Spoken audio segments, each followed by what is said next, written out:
Census எப்படி பார்த்தீங்கன்னா 2026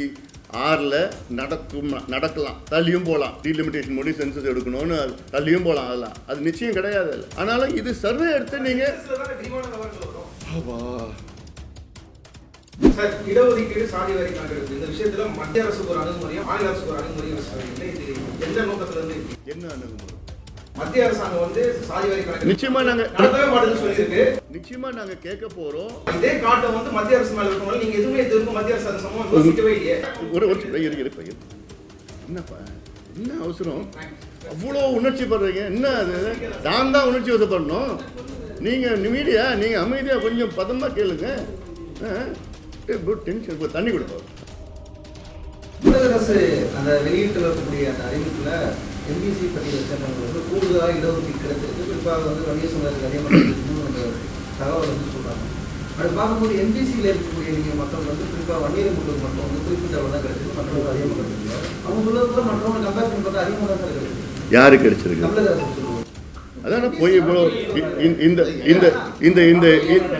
இந்த சந்திப்பே அதுக்கு தானே சொல்றேன். பொய், அதாவது இந்த சந்திப்பே வந்து அப்பட்டமா பொய் சொல்றாங்கன்னு தான் இந்த சந்திப்பை நான் சொல்றேன். இப்போ ஸ்டாட்டிஸ்டிக்ஸ் சொல்லிட்டு இருக்கிறேன். நிச்சயமா ஏதாவது எங்க நோக்கமே வந்து சாதியை வந்து ஒழிக்கணும். இதுதான் எங்க கட்சி தொடக்கத்தில் வந்து கட்சியினோட கொள்கை. எப்படி நீங்க ஒழிப்பீங்க?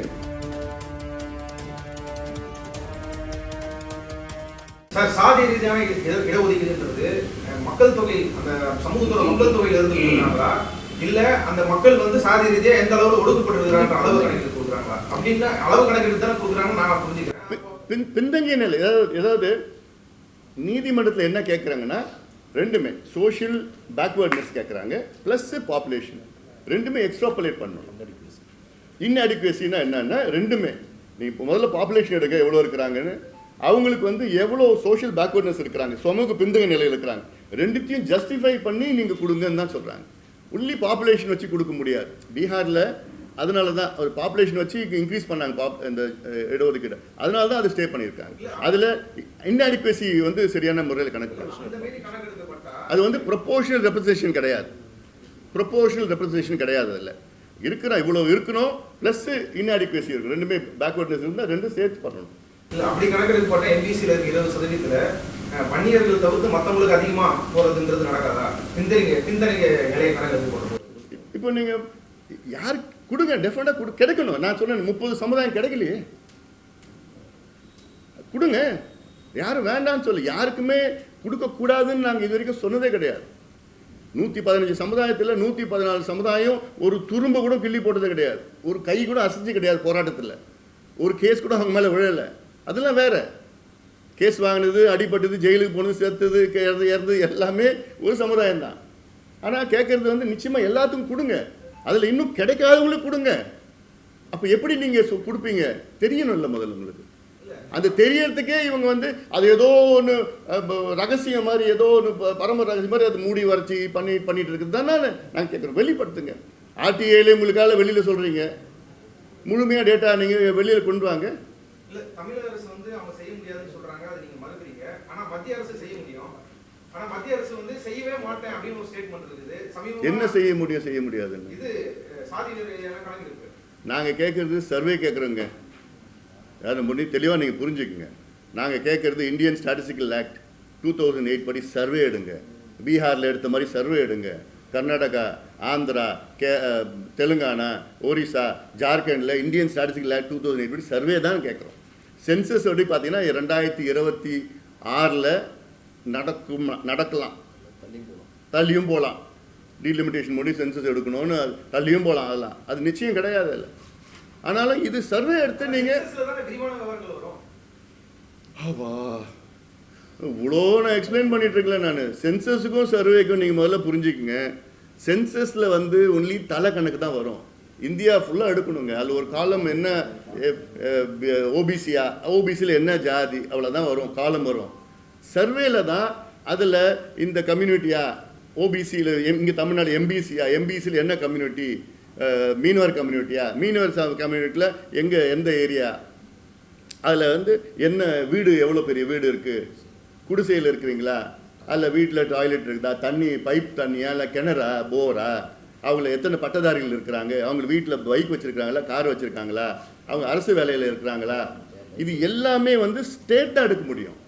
சென்ட்ரலில் எடுக்கிறதுக்கு வாய்ப்பே கிடையாது. இந்த டீட்டெயில்ஸ் சென்ட்ரல் எடுக்க முடியாது, அதில் ஸ்டேட் தான் எடுக்க முடியும். அதில் தமிழக அரசு அந்த வெளியிட்டு வரக்கூடிய அந்த அறிவிப்பில் எம்பிசி பட்டியலை சேர்ந்தவங்க வந்து கூடுதலாக இடஒதுக்கீடு கிடைச்சிருக்கு. குறிப்பாக வந்து வணிக சமுதாயத்துக்கு அதிகமாக அந்த தகவல் வந்து சொல்கிறாங்க. அப்படி பார்க்கும்போது எம்பிசியில் இருக்கக்கூடிய நீங்கள் மக்கள் வந்து குறிப்பாக வன்னியர் மக்களுக்கு மட்டும் வந்து குறிப்பிட்ட அளவு தான் கிடைச்சிருக்கு, மற்றவங்க அதிகமாக கிடைச்சிருக்கு. அவங்க சொல்லுறது மற்றவங்க கம்பேர் பண்ணி பார்த்தா அதிகமாக தான் சார் கிடைச்சிருக்கு. யாருக்கு கிடைச்சிருக்கு? தமிழக அரசு சொல்லுவாங்க. அதான் போய் இவ்வளோ இந்த இந்த இந்த இந்த இல்லை இந்த சந்திப்பே அதுக்கு தானே சொல்கிறேன். பொய், அதாவது இந்த சந்திப்பே வந்து அப்பட்டமா பொய் சொல்கிறாங்கன்னு தான் இந்த சந்திப்பை நான் சொல்கிறேன். இப்போ ஸ்டாட்டிஸ்டிக்ஸ் சொல்லிட்டு இருக்கிறேன். இல்லை அல்ல ஒரு நிமிஷம். நீங்கள் சொல்கிறத வந்து பொய்ன்னு சொல்லுங்க. ஆனால் குறிப்பிட்டு நீங்கள் சொல்லும்போது எம்பிசியில் இருக்கக்கூடிய வன்னியர்களுக்கு இடஒதுக்கீடு அதிகமாக கிடைக்கல, மற்றவங்களுக்கு வந்து கிடைக்குது, அதுக்குள்ளே ஒரு தகவல் தெரியல அப்படின்னு நீங்கள் சொல்ல வரீங்க. இல்லைங்க, அதாவது இதில் எப்படின்னா செலக்டிவாக குரூப் 4 கான்ஸ்டபிள் எடுத்திருக்காங்க. கான்ஸ்டபிளில் சில வருஷத்தில் 10% கிடைச்சிருக்குது, 10% கிடைச்சிருக்குது. டிஎஸ்பி எத்தனைன்னு சொல்லலை, கிளர்க்கு சொல்கிறாங்க, டெபுட்டி கலெக்டர் எத்தனை சொல்ல மாட்டாங்க, டிஸ்ட்ரிக்ட் ஜட்ஜ் எத்தனை சொல்ல மாட்டாங்க, அசிஸ்டன்ட் கமிஷனர் இதில் சொல்ல மாட்டாங்க, ஹெச்ஆர்என்சி இதெல்லாம் சொல்ல மாட்டாங்க, அதெல்லாம் சொல்ல மாட்டாங்க. அதனால நான் சொல்கிறேன், இப்போ அதில் இல்லாதனால தான் இன்றைக்கி வந்து 109 உயர் காவல்துறை போலீஸ் ஆஃபீஸர்ஸில் ஒன்று தான் இருக்கிறாங்க ஐஜி லெவலில். தமிழ்நாட்டில் மொத்தம் 14% மக்கள் தொகையில் ஒரு ஐஜி லெவல் ஆஃபீஸர் தான் இருக்கிறேன்னா இது எவ்வளோ சமூக அநீதி இது. என்னம்மா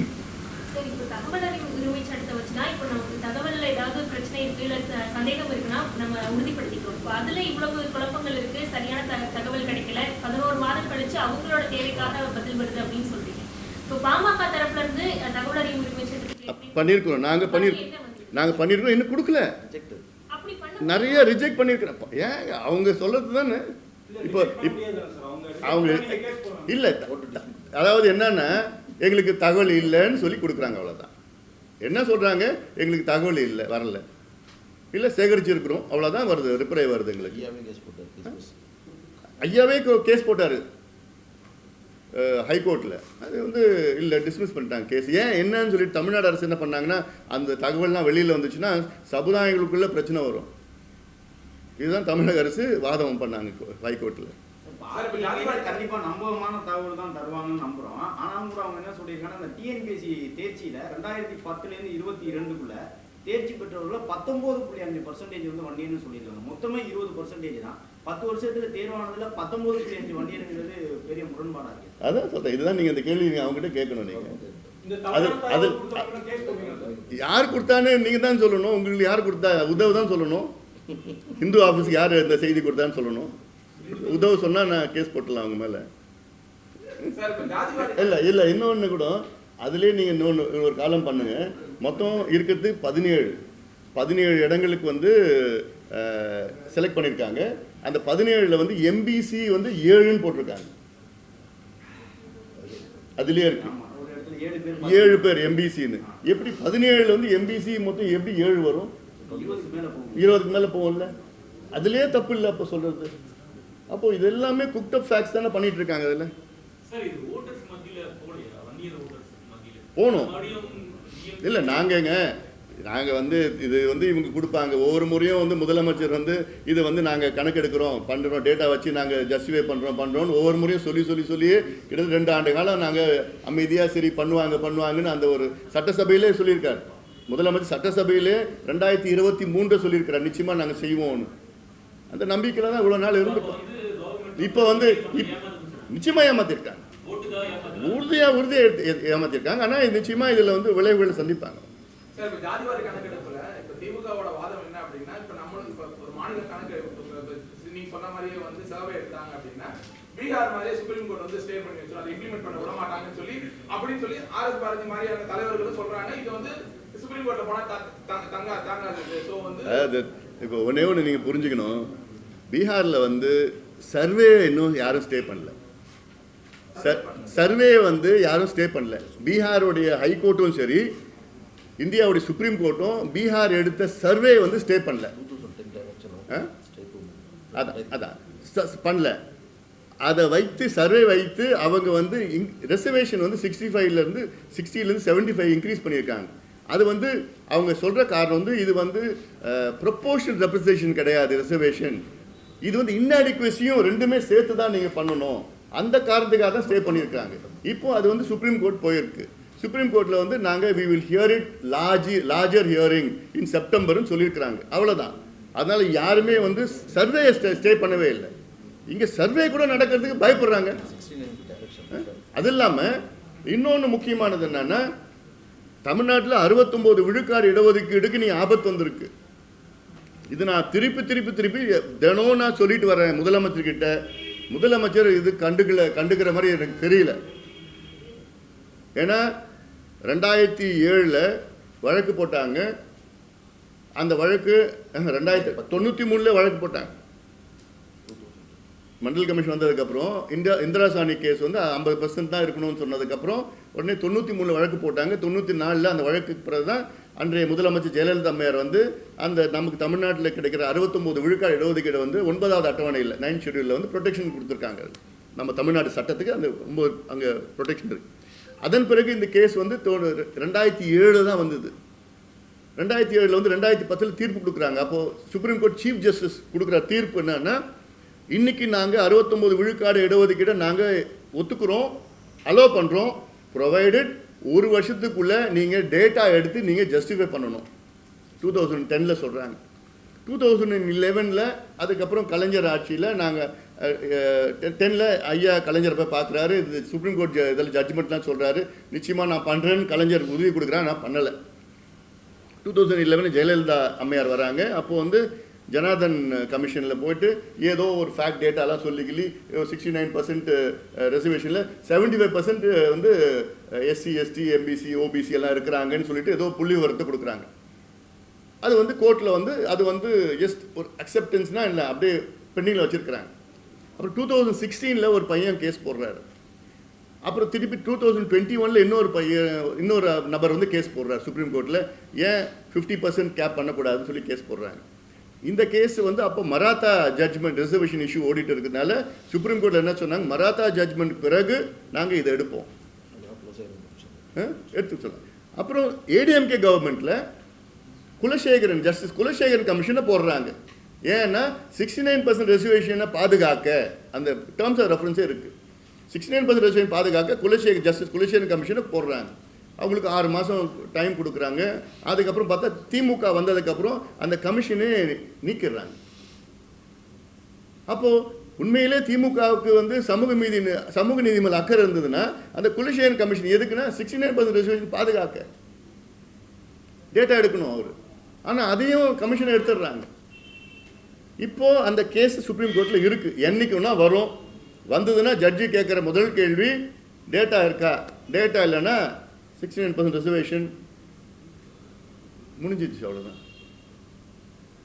இதை நான் திருப்பி சொல்லிட்டு இருக்கிறேன். இதுக்கு நீங்கள் சென்சஸ் டேட்டாலாம் தேவையில்லை, ஏதோ ஒரு டேட்டா கொடுங்க. இந்தியன் ஸ்டாட்டிஸ்டிக்கல் ஆக்ட் 2008 டேட்டா வச்சா நிச்சயமாக ஏற்றுப்பாங்க.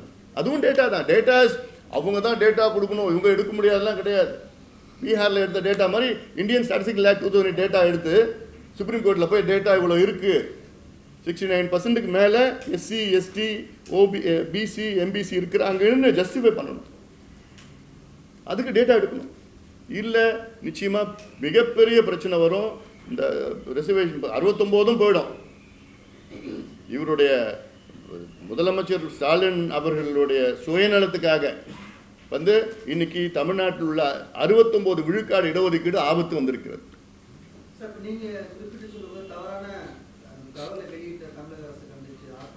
அதெல்லாம் நாங்கள் உட்காந்து பேசிட்டு இருக்கிறோம். அது என்னென்ன செய்யணுமோ நிச்சயமாக நாங்கள் சட்ட ரீதியிலையும் போகணும், அரசியல் ரீதியிலும் நாங்கள் அனுப்புவோம். சார், இடஒதுக்கீடு சாதி வாரி கணக்கெடுப்பு இந்த விஷயத்துல மத்திய அரசுக்கு ஒரு அணுகுமுறையா மாநில அரசுக்கு ஒரு அணுகுமுறையா இது எந்த நோக்கத்துல இருந்து என்ன அணுகுமுறை?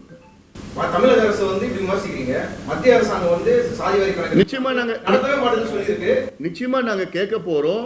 நாங்க உறுதியா நாங்க கேட்போம், கேட்டுட்டு இருக்கிறோம், இனியும் நாங்க கேட்க போறோம். என்ன சொல்லியிருக்காங்க சார்? மத்திய அரசு அதாவது 2026 தான் வந்து சென்சஸ் எடுப்பாங்க. இல்ல பாலு சாரே வந்து கடைசியா அவர் கோர்ட்ல கொடுத்த பிரஸ் மீட்ல வந்து மத்திய அரசு நடத்த வாய்ப்பு இல்ல அப்படின்றது அவரே இல்லை சொல்லியிருக்காரு. வாய்ப்பு இன்னைக்கு வாய்ப்பு இல்லைங்க. ஏங்க இன்னைக்கு எனக்கு பசி எடுக்குதுங்க. சார், அப்ப அதே இல்லை இல்லை காரணம் நாளைக்கு தான் உனக்கு சாப்பாடு போடுவோம்னு சொல்கிறது இல்லை. என்ன இருக்குது? இன்னைக்கு பசி எடுக்கு, இன்னைக்கு வேணும் எனக்கு சாப்பாடு. இல்லை இல்லை நீ 3 நாள் வெயிட் பண்ணு, 3 நாளுக்கு அப்புறம் உனக்கு பிரியாணி என்ன போடுறேன்னு சொல்கிறதுல என்ன இருக்கு? அப்ப இதே காட்டம் வந்து மத்திய அரசு மேல இருக்கனால நீங்க எதுவுமே இது வரைக்கும் மத்திய அரசு அதை சம்பவம் யோசிக்கவே இல்லையே. யாரு உங்களுக்கு தெரியுமா என்ன இல்ல நடக்குது? சார், அப்படி இல்ல இதுக்கு நீங்க இந்த எலெக்ஷன் அதாவது இப்போ மட்டும் கிடையாது. நான் அமைச்சராக இருந்த நேரத்துலேருந்து இந்த கோரிக்கை வச்சுட்டு இருக்கிறோம். நான் அமைச்சராக இருந்த நேரத்தில் 135 நாடாளுமன்ற உறுப்பினர்கள்ட்ட கையெழுத்து வாங்கி அன்றைய அமைச்சர் உள்துறை அமைச்சர் சிவராஜ் பட்டேலில் போய் பார்த்து நீங்கள் உடனடியாக ஜாதிவாரி கணக்கெடுப்பு கூட சென்சஸ் கூட நடத்தணும்னு சொல்லிட்டு நாங்கள் கோரிக்கை வச்சோம். அப்புறம் ஒரு அங்கே டெல்லியிலே ஒரு நேஷனல் கான்ஃபரன்ஸ் வச்சோம், அழுத்தம் கொடுத்தோம். பார்லிமெண்ட்டில் அழுத்தம் கொடுத்ததுக்கு பிறகு தான் அப்போது வந்து அன்னைக்கு அமைச்சர் பிரணாப் முகர்ஜி வந்து சொன்னார், பார்லிமெண்ட்டில் சொன்னார், அடுத்த 2011 சென்சஸில் நிச்சயமாக நாங்கள் கொண்டு வருவோம்னு சொன்னார். ஒன்று. அதுக்கப்புறம் 2011 நாங்கள் அப்போது இல்லை, நாங்கள் ஆட்சியில் இல்லை. ஒரு என்னப்பா என்ன அவசரம்? அவ்வளோ உணர்ச்சி படுறீங்க என்ன? அது நான் தான் உணர்ச்சி வசப்படணும். நீங்கள் மீடியா நீங்கள் அமைதியாக கொஞ்சம் பதமாக கேளுங்க. டென்ஷன் தண்ணி கொடுப்பா, தண்ணி கொடுப்பா. இல்லை இல்லை தண்ணி கொடுப்பா, தண்ணி கொடுப்பா. இல்லை இல்லை நிச்சயமாக நாங்கள் இப்போ நாங்கள் எங்களுடைய தேர்தல் அறிக்கையில் இருக்குது. நாங்கள் மோடி கிட்ட கேட்டுருக்குறோம், இனியும் கேட்க போகிறோம், நிச்சயமாக செய்ய போகிறோம். சார், இப்ப 2011 சென்சஸ்ல திருப்தியாப்பா? இல்லை திருப்தி தானே? ரைட். பலமுறை தொடர்ந்து தமிழக அரசு கிட்ட இந்த கோரிக்கை வச்சிட்டு இருக்கீங்க, டேட்டா வெளியிடணும், சட்டமன்றத்திலும் பேசிட்டு இருக்கீங்க. ஆனா தமிழக அரசு வெளியிட மாட்டேங்கிறாங்க. இது வந்து அவங்க டேட்டா இல்லையா இல்ல ஏதாவது உள்நோக்கத்தோட வெளியிடாம இருக்காங்கன்னு நினைக்கிறீங்க? இப்போ டேட்டா வச்சுட்டு தான் அவங்க உள்நோக்கத்தோடு தான் நாங்கள் செயல்படுறாங்க. ஏன்னா நாங்கள் முதலமைச்சர் ஸ்டாலின் அவர்களை கிட்டத்தட்ட 2 ஆண்டு காலத்தில் எங்கள் மருத்துவர் ஐயா 3 முறை சந்தித்தார். இந்த பிரச்சனைக்காக மட்டும் நான் ஒரு 3 முறை, ஜி.கே. மணி அவர்களும் பாலு அவர்களும் கிட்டத்தட்ட ஒரு 4-5 முறை அதிகாரிகளையும் அமைச்சர்களையும் மட்டும் இல்லை 50 முறைக்கு மேலே வந்து அமைச்சர்கள் அதிகாரிகள் பேக்வர்ட் கிளாஸ் கமிஷனில் சந்தித்து எல்லாம் ஒவ்வொரு முறையும் அவங்க சொல்கிறது டேட்டா இல்லை, டேட்டா இல்லை, டேட்டா நாங்கள் சேகரிச்சுட்டு இருக்கிறோம். அப்போது ஆர்டிஐயில் போட்டு டேட்டா நீங்கள் வெளியில் கொடுக்க முடியுது. அப்போ ஏன் ஒரு பேக்வர்ட் கிளாஸ் கமிஷன் டேட்டா கேட்குறப்போ ஏன் கொடுக்க முடியல? Backward class commission is a constitutional body. அப்போது நீங்கள் உண்மையிலேயே உங்களுக்கு அக்கறை இருந்ததுன்னா டேட்டாலாம் கலெக்ட் பண்ணி நீங்கள் ஜஸ்டிஃபை பண்ணி நீங்கள் கொடுக்குறதுல அது வேறு. நீங்கள் ரெசர்வேஷன் கொடுக்குறது அது வேறு. பட் அட்லீஸ்ட் டேட்டா வச்சு நீங்கள் எல்லாமே சேர்ந்து கலெக்ட் பண்ணி குரூப் 1, குரூப் 2, குரூப் 3, குரூப் 4 இது கடந்த 20 ஆண்டுகள் எடுங்க. செலக்டடாக 2 வருஷத்துக்கு முன்னாடி எடுக்கிறீங்க. ஏன்னா சில ஆண்டுகளில் வந்து 8% கிடைக்கும், கல்வியில் சொல்கிறேன் நான். சில ஆண்டுகள் வந்து 11% கிடைக்கும். ஆனால் இதில் 8-11க்கு வித்தியாசம் இல்லை. ஏன் 14% 1 இயர் பாப்புலேஷன் இருக்குது. 14% 1 இயர் பாப்புலேஷன். இது வந்து அம்பாசங்கர் ரிப்போர்ட், அவர் டோர் டு டோர் எனுமரேஷன் பண்ணியிருக்கிறார். அந்த ரிப்போர்ட் படி 14% 1 இயர் பாப்புலேஷனில் இவங்க 10 கொடுத்துட்டு 11 கொடுத்து 12 கொடுத்து என்ன நியாயம் இருக்குது? நீங்கள் அப்படி பாருங்கள். இன்னொன்று 6.7 விழுக்காடு வச்சிருக்கிற பாப்புலேஷன் மற்றவங்களாம் அவங்களுக்கு 15 கிடைக்குது. அப்போ என்ன சமூக நீதி இதில் இருக்குது? அப்போது இதுதானே நீங்கள் எடுத்து கலெக்ட் பண்ணி நீங்கள் கொலேட் பண்ணணும். ஜாதி வாரி கணக்கெடுப்பு நடத்துன்னு சொன்னால் அதுவும் பண்ண முடியாது, எங்களுக்கு அதிகாரம் இல்லைன்னு அதுவும் சொல்கிறீங்க. அப்போ என்னதான் அதிகாரம் உங்களுக்கு இருக்குது? பீகாரில் நிதிஷ்குமார் பண்ணுறாரு, செஞ்சு முடிச்சிட்டாரு. பீகாரில் நாங்கள் கேட்குறது சென்சஸ் கேட்கல, நாங்கள் கேட்குறது சர்வே பண்ணுங்க, காஸ்ட் சர்வே பண்ணுங்க. Under the Indian statistic act 2008 cost survey பண்ணுங்க. சென்சஸ் பண்ணீங்கன்னா வெறும் தலையை தான் கணக்கெடுப்பாங்க. எத்தனை பேர் இருக்கிறாங்க, மீனவர்கள் எத்தனை பேர் இருக்காங்கன்னு தான் கணக்கெடுப்பாங்க. தவிர அந்த சென்சஸ் சர்வேல தான் மீனவர்கள் எத்தனை பேர், அந்த மீனவர்களில் எத்தனை பேர் வந்து ஆண் பெண் இருக்கிறாங்க, அதில் வந்து எத்தனை பேர் படிச்சிருக்கிறாங்க, எத்தனை பேருக்கு வீடு இருக்குது, எத்தனை பேர் வீட்டில் கழிப்பறைகள் இருக்குது, எத்தனை பேர் பைக் வச்சிருக்கிறாங்க, போட் இருக்குது, பட்டதாரிகள் எத்தனை பேர், அரசு வேலையில் எத்தனை பேர், அவங்களுக்கு எவ்வளோ சம்பளம் இருக்குது, இதெல்லாம் எடுக்கிறது தான் சர்வே. இந்த சர்வே எடுத்து தான் மீனவர்களுக்கு இல்லையா, சரி இவங்களுக்கு எக்ஸ்ட்ரா இப்போ சுப்ரீம் கோர்ட் சொன்னாங்கல்ல உள்ஒதுக்கீடு கொடுக்கலான்னு, தடை இல்லைன்னு கொடுங்க. சலவை தொழிலாளர்களுக்கு உள்ஒதுக்கீடு கொடுங்க, மலைக்குறவர்களுக்கு உள்ஒதுக்கீடு கொடுங்க, முடித்திருத்துக்கிற சமுதாயத்துக்கு உள்ஒதுக்கீடு கொடுங்க. யாரும் வேண்டாம்னு சொல்லலையே, கொடுங்க. யார் யாருக்கு முதல்ல தெரியணுமே. அது எடுக்கிறதுக்கே இவங்களுக்கு தயக்கம் இல்லை, பயம் வந்துடுச்சு இவங்களுக்கு. அப்போ சமூக நீதி பற்றி என்ன பேசுறதுக்கு, என்ன தகுதி இருக்கு உங்களுக்கு பேசுறதுக்கு? நிதிஷ்குமார் தைரியமாக எடுத்திருக்கிறாரு, அதை எந்த கோர்ட்டும் தடை பண்ணலையே, கணக்கெடுப்பை யாரும் தடை பண்ணலையே. அந்த இடஒதுக்கீடு அதை ஜஸ்டிஃபை பண்ண முடியலன்னு சொல்லி தான் தடை பண்ணியிருக்கிறாங்க. பீகார் ஹைகோர்ட்டும் தடை பண்ணல, சுப்ரீம் கோர்ட்டும் தடை பண்ணல, கணக்கெடுப்பை தடை பண்ணல யாரும். அந்த கணக்கெடுப்போடு நான் என்னால் எடுக்க முடியாதுன்னு சொல்ற ஒரு முதலமைச்சர் இங்க ஆந்திராவில் எடுக்கிறாங்க, கர்நாடகாவில் எடுக்கிறாங்க, எடுத்து முடிச்சுட்டாங்க, தெலுங்கானாவில் எடுக்கிறாங்க, ஒரிசாவில் எடுக்கிறாங்க, ஜார்க்கண்டில் எடுக்கிறாங்க. ஆனால் தமிழ்நாடு முதலமைச்சர் ஐயோ எனக்குலாம் அதிகாரம் கிடையாது. இந்தியன் ஸ்டாட்டிஸ்டிக்கல் ஆக்ட் 2008 படி பஞ்சாயத்து தலைவருக்கு அதிகாரம் இருக்கு சர்வே எடுக்கிறதுக்கு. அந்த சர்வே தான் நாங்கள் கேட்குறோம். சர்வே பீகார் நினச்சி பாருங்க, மிக மிக மிக பின்தங்கிய மாநிலம். அப்படிப்பட்ட பீகாரிலே 3 மாசத்துல எடுத்துட்டாங்க. அப்படிப்பட்ட பீகார்ல நிதி ஒதுக்கீடு செஞ்சு 3 மாசத்துல எடுத்துருக்காங்கன்னா தமிழ்நாட்டில் எப்படிப்பட்ட மாநிலம் அது? டக்குன்னு 1 மாசத்துல எடுக்கலாம். நிதி இருக்கு, எல்லாம் இருக்கு, ஆனால் மனசு கிடையாது. இவங்க மனசெல்லாம் கரும் மனசு, சமூக நீதிக்கும் சம்மந்தம் இல்லாத மனசு இவங்களுக்கெல்லாம். பேர் தான் சமூக நீதி சமூக நீதி பேசுறது. அதனால் உங்களுக்கு திமுகவுக்கோ முதலமைச்சர் ஸ்டாலின் அவர்களுக்கோ அவர் அமைச்சர்களுக்கோ சமூக நீதிக்கும் சம்மந்தம் கிடையாது. மீண்டும் மீண்டும் சொல்கிறேன் நான். ஆனால் இது மக்கள் இது அவங்க they are exposing themselves DMK. இது இந்த வர தேர்தலில் பார்ப்பாங்க, நல்லா பார்ப்பாங்க. திமுகவில் பொதுச் செயலாளர் இருக்காரு, அவர் வண்டியது MRP இதெல்லாம் முதலமைச்சர்கிட்ட வலியுறுத்தக்கூடாது. அதுதான் நிச்சயமாக செய்யணும். இப்போ நான் சொன்ன 23 சட்டமன்ற உறுப்பினர்கள் இருக்காங்க திமுகவில். 6 பேர் 7 பேர், நாடாளுமன்ற உறுப்பினர் 6 பேர் இருக்காங்கன்னு நினைக்கிறேன். அதில் அமைச்சர்கள் 3 பேர், எல்லாம் போங்க, போய் கேளுங்க, முதலமைச்சர் போய் கேளுங்க, ஏன் இதில் வஞ்சிக்கிறீங்கன்னு கேளுங்க. 109 உயர் காவல்துறை அதிகாரிகள் ஒருத்தர் தான் வன்னியர்னா, நீங்கள் 35 வருஷத்துக்கு முன்னாடி நீங்கள் குரூப் 1ல் நீங்கள் கொடுத்துருந்தீங்கன்னா நேரம் 10 பேர் இருந்திருப்பாங்கல்ல, 5 பேர் இருந்திருப்பாங்கல்ல. இப்போ இந்த இடஒதுக்கீடு தொடர்பாக தகவல் வந்திருக்கிற விஷயம் அதிகாரிகளோட அழுத்தம் சொல்றீங்க. எந்த அதிகாரி மேல உங்களுக்கு ஒரு சந்தேகப்பாடு? இல்லை, இது வந்து it's collective decision by the government. இது வந்து ஏதோ தனிப்பட்ட அதிகாரிகள் சர்க்குலேட் பண்ணுது, அது வந்து PRO இருக்கலாம், அவ்வளோதான்.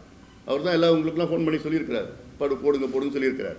But it's tactics by the government, அவ்வளோதான். ஒட்டுமொத்த இது வந்து முதலமைச்சர் தான் பொறுப்பு. முதலமைச்சர் ஜாதி ரீதியான அமைச்சர்கள் வந்து பட்டியலிடப்பட்டிருக்காங்க. உங்களுடைய விருப்பம் வந்து கூடுதலாக கொடுக்கலாம், அதை அவங்க விருப்பம். ஆனால் இங்கே கொடுக்கப்பட்டிருக்கிறது பார்க்கணும், மாவட்ட ரீதியான அமைச்சர்கள் வந்து கொடுத்துருக்காங்க. நீங்கள் சொல்கிறது பார்த்தீங்கன்னா ஒரு பகுதியில் அடர்ந்து ஒரு சமுதாயத்தை சேர்ந்து இருப்பாங்க, ஒரு குறிப்பிட்ட சமுதாயம் அதிகமாக போயிருக்காங்க. இல்லை, நான் சொல்லியிருக்கேன், மீண்டி எல்லா சமுதாயத்துக்கும் பிரதிநிதித்துவம் வேண்டும், எல்லாருக்கும் கொடுங்க. உங்களுக்கு யார் அதிகமாக கொடுத்துருக்குறாங்களோ, உங்களை யார் வெற்றி பெற வச்சிருக்கிறாங்க? 2 சமுதாயங்கள் தான், தாழ்த்தப்பட்ட சமுதாயம், வன்னிய சமுதாயம் உங்களை வெற்றி பெற வச்சிருக்கிறாங்க. இந்த 2 சமுதாயத்தை சார்ந்த 44 உறுப்பினர்கள் கொடுத்துருக்குறாங்க. 131ல் 43 கொடுத்துருக்காங்க. இந்த 2 பெரிய சமுதாயம் நீங்கள் ஆட்சிக்கு வந்திருக்க மாட்டீங்க. அந்த 2 பெரிய சமுதாயத்துக்கு நீங்கள் கொடுக்கறது வெறும் 6 தான். எவ்வளோ கொடுத்துருக்கணும்? குறைந்தது 12 கொடுத்துருக்கணும். அருந்ததியர்களுக்கு இடஒதுக்கீடு அப்படிங்கிறது கிட்டத்தட்ட 6 சாதிகள் சேர்த்து அதில் கொடுத்துருக்காங்க. இப்போ அதுபோல வன்னியர்களுக்கு இடஒதுக்கீடு அப்படிங்கிறதுல இதுக்கு உள்ள வேற எந்தெந்த ஜாதிகள்லாம் இதில் கேட்குறீங்க, இல்லை வன்னியர்களுக்கு மட்டும்தான் இதை நீங்கள் கேட்குறீங்களா? இதில் என்ன உட்பிரிவு இருக்குன்னு எனக்கு ஒன்றும் புரியல. இதில் அருந்ததியர் இடஒதுக்கீடு அவங்களுக்கு வந்து சில உட்பிரிவுகள் இருக்கலாம், அது கலெக்டர். இன்னொன்று எங்களுக்கு அருந்ததிகளுக்கு வந்து நாங்கள் வச்ச கோரிக்கை, அப்போ கலைஞரிடம் நாங்கள் வச்ச கோரிக்கை வந்து 6 விழுக்காடு கொடுக்கணும்னு. அதுக்கு பிறகுதான் நாங்கள் போய் பார்த்து அழுத்தம் கொடுத்து அருந்ததிகளுக்கும் சரி வன்னியர்களும் சேர்ந்து ஒரு மாநாடு நடத்தினார், எங்கள் ஐயா நடத்தினார். அதில் கோரிக்கை வைத்து 6 விழுக்காடு அருந்ததிகளுக்கு உள்ஒதுக்கீடு கொடுக்கணும்னு சொல்லி கோரிக்கை வைத்து அதன் பிறகு கலைஞர் அவர்களை பல முறை பார்த்து வலியுறுத்தி அழுத்தம் கொடுத்து GK மணி தலைமையில் ஒரு குழு வச்சு போட்டு ஐயா அவசியம் கொடுக்க சொன்னார், இல்லாட்டி போராட்டம் பண்ணுவாருன்னு சொன்னார்னு சொல்லிட்டு கலைஞர் வந்து GK மணிக்கிட்ட ஐயாட்ட போராட்டம்லாம் பண்ண வேண்டாம்னு சொல்லுங்கள், நான் நிச்சயமாக நான் கொடுக்குறேன்னு சொல்லி கொடுத்தார். அதுதான் அதோடைய வரலாறு. இல்லை உள்ள வந்து இப்போ உள்ஒதுக்கீடு அப்படிங்கும்போது வெறும் அருந்ததியர் ஒரு ஜாதிக்கு மட்டும் கான்ஸ்டிடியூஷனில் எதுவும் வாய்ப்பு இருக்குதா? இல்லை இந்த மாதிரி இது போல ஒடுக்கப்பட்ட ஏன்னா இப்போ சுப்ரீம் கோர்ட்டு உங்களுக்கு தெளிவாக சொல்லிட்டாங்க. சுப்ரீம் கோர்ட்டு யாருக்கு வேணால் உள்ஒதுக்கீடு கொடுக்கலாம், கம்யூனிட்டி கொடுக்கலாம், இல்லை குரூப் ஆஃப் கொடுக்கலாம், டிபெண்டிங் ஆன் த ஸ்டேட்ஸ். இதுக்கு முடிந்து மத்திய அரசு தான் பண்ணணும், national backward class national SC commission பரிந்துரை பண்ணலாம், அதெல்லாம் தேவையில்லைன்னு சுப்ரீம் கோர்ட் தெளிவாக சொல்லிட்டாங்க. மாநில அரசு அதிகாரம் இருக்குது, மாநில அரசு உள்ள கிளாஸிஃபை பண்ணலாம், எல்லா அதிகாரமும் எப்படி வேணால் பண்ணலாம், சிங்கிள் கம்யூனிட்டி கொடுக்கலாம், குரூப் ஆஃப் கம்யூனிட்டிஸ் கொடுக்கலாம், எல்லாம் எவ்வளோ பண்ணலாம். அந்த அதிகாரம் மாநில அரசுக்கு இருக்குன்னு சுப்ரீம் கோர்ட் சொல்லிட்டாங்க. கான்ஸ்டிடியூஷன் 7 ஜட்ஜ் பெஞ்ச் அது. உள்ஒதுக்கீடு கொடுக்கிறத டிஎன்சி சமூகங்கள் வந்து பெரிய அளவில் எதிர்க்கிறாங்க. தேனி மாவட்டம், மதுரை மாவட்டத்தில் அப்பவே போராட்டங்கள் நடந்துச்சு. எம்பிசிபி இது நான் மாற்றி கேட்குறேன். இப்போ ரைட், நல்ல கேள்வி கேட்டீங்க. இப்போ இவங்க சொல்கிறாங்கல்ல டேட்டா வன்னியர்கள் வந்து 10% 11% கிடைச்சிருக்குன்னு ஒரு பக்கம் சொல்கிறாங்க, டேட்டா சொல்கிறாங்க. அப்புறம் ஏன் எதிர்க்கிறாங்க?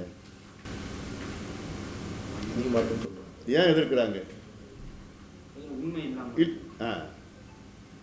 அப்போ எதிர்க்கிறாங்கன்னா இவங்க வந்து அதிகமாக 10%க்கே எதிர்க்கிறாங்க. இவங்க விட்டுட்டு போக சொல்லலாம்ல. இப்போ நாங்கள் கேட்கறது 10 தானே கேட்குறோம். இப்போ 10% ஆகோ அவங்களுக்கு 12% 13% கிடைக்குது அப்படின்னு இவங்க சொல்றது, நாங்கள் கேட்கறது 10 தானே கேட்குறோம். நல்லது தானே, அவங்களுக்கு நல்லது தானே. அது மீதி இருக்கிற 9.5% அவங்களுக்கு கிடைக்கும்ல. அப்புறம் ஏன் எதிர்க்கணும்? அதான் சொல்றேன். ஏன் எதிர்க்கணும்னா இது கூட கிடைக்கல, அதான் உண்மையானது. 5% 6% கிடைக்குது, 5% 6% கிடைக்குது வன்னியர்களுக்கு. அதை வந்து 10%னா உறுதிப்படுத்தணும்னு சொல்றோம். அதனால தான் அவங்க எதிர்க்கிறாங்க. இல்லைன்னா 10% எடுத்துட்டு போங்கன்னு சொல்லிட்டு இருப்பாங்களே அவங்க. இன்னைக்கு டிஎன்சி நான் யாருக்கும் எதிரானவன் கிடையாது. இது வந்து நான் நியாயமாக இருக்கிற டேட்டா வச்சு நான் பேசுகிறேன். இன்னைக்கு டிநோட்டிஃபைட் கம்யூனிட்டிஸ் டிஎன்சின்னு இருக்குது. அது தமிழ்நாட்டில் ஸ்டாட்டிஸ்டிக்ஸ் படி பார்த்தா 3.43%, 3.44 வச்சுக்கிங்களா, 3.44% தான் டிஎன்சி உடைய பாப்புலேஷன் தமிழ்நாட்டில். ரைட் ஃப்ரம் 30 வருஷம் 20 வருஷம் 10 வருஷத்துக்கு முன்னாடி வந்த டேட்டா எல்லாம் இருக்குது அதில்.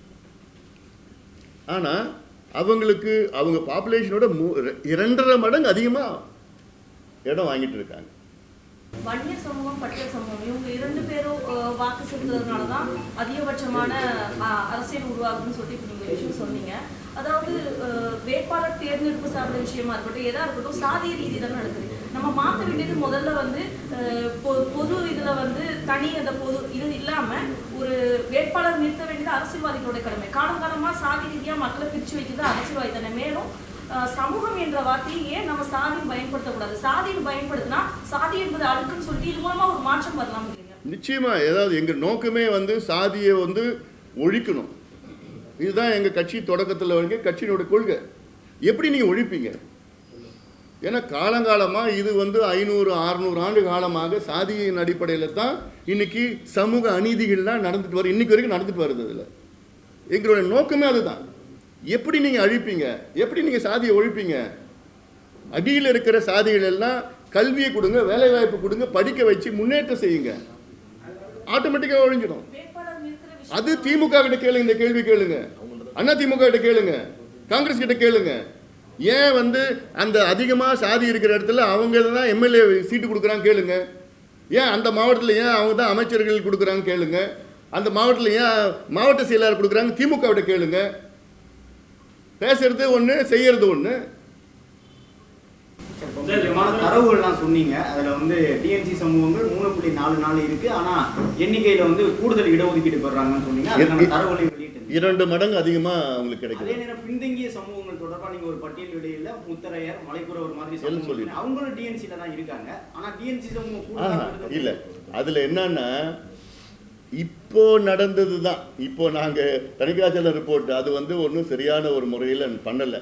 அதில் தான் சேர்த்துட்டாங்க கூட 7 விழுக்காடு வர்றதுக்காக டிஎன்சி ப்ளஸ் இவங்கெல்லாம் சேர்த்துருக்காங்க. அது டிஎன்சி நீங்கள் தனியாக நீங்கள் பார்க்கணும். நீங்கள் தனியாக நீங்கள் மீனவர்கள்லாம் டிஎன்சியில் சேர்க்க முடியாது. ஆனால் இவங்க 7% வரணும்னு சொல்லிட்டு தான் அதில் சேர்த்துருக்குறாங்க. அதில் அது ஒரு உள்ள ஏகப்பட்டு நடந்துருக்குது அதில்.